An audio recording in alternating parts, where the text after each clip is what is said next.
Please Thank you say so a few much. words. Sir, we are not working under ideal circumstances, but we are working. That's what we were elected to do, and I assure you that's what we're doing.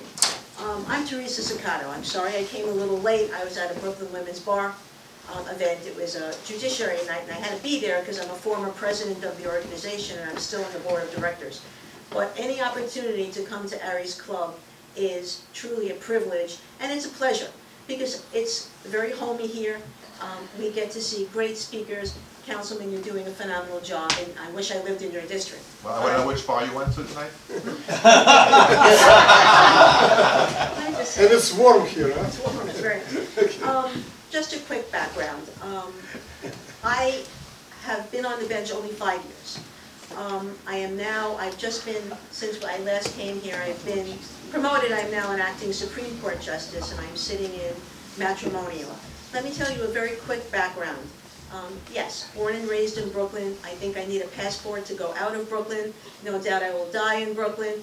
I was, for many years, an assistant district attorney.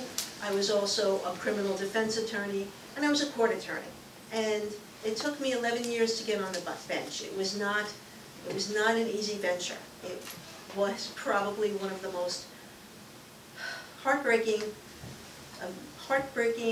travels and journeys I've ever had to do. But let me tell you something. With struggle, there comes certain things. Not only does there come success, with struggle there comes faith. And with struggle there comes humanity and humility. And it gives you a sense of suffering of others. It made me better. So I was elected to the civil court. I stayed there for a few years. And then I was asked to go to matrimonial court because of my demeanor. It takes a certain type of person to deal with people that are involved in a divorce. Families are fractured. To calm them down. Well, you know, there's a certain type of, you need a certain type of demeanor, you need a certain type of way to deal with people. So I was put immediately into Supreme Court, and I was dealing with primarily some med-mal cases, some personal injury cases, and I finally started matrimonial in January. And when you're dealing with matrimonial cases, you're dealing with families that are fractured, they're torn apart. I'm dealing with child custody, child visitation, I'm dealing with some abuse cases.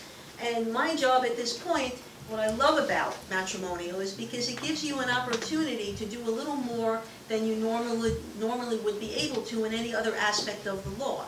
So I can actually put more of myself into it, and I have to tell you, it's an important thing to do, because at the very least, what you need to do is to remind people that this is, yes, it's probably one of the hardest things they've ever had to do, if not the hardest thing they've done, that you're dealing with children who want their families together, who are being tossed about, who are being used as pawns.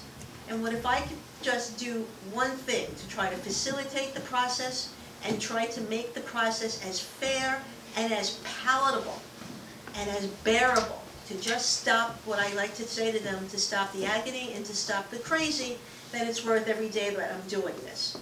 Now, I'd just like to tell you very, very, very briefly a little bit about my philosophy, all right? My job as a judge, this is not a right, this is a privilege. When you elected me, when you elected everybody else, you did so, I hope with places like this club, that you did so with knowledge about that person. But you elected us to do a job, and that is simply this, to promote and protect your rights, all right?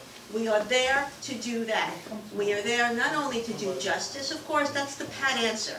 We're here to do justice. But we are here to make sure that no matter how a case goes, people leave knowing that everything was done for them, regardless of whether they were successful in their claim or not.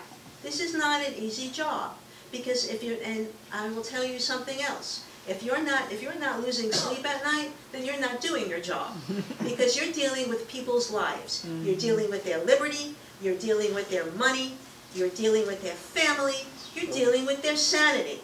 And if you don't take that seriously, then you should go home. And you should not have this job. And I say that all the time. You know, people come in, oh, I want to be Supreme Court Justice, I've done this, I've done... You know what? It's what you've done. We all want something.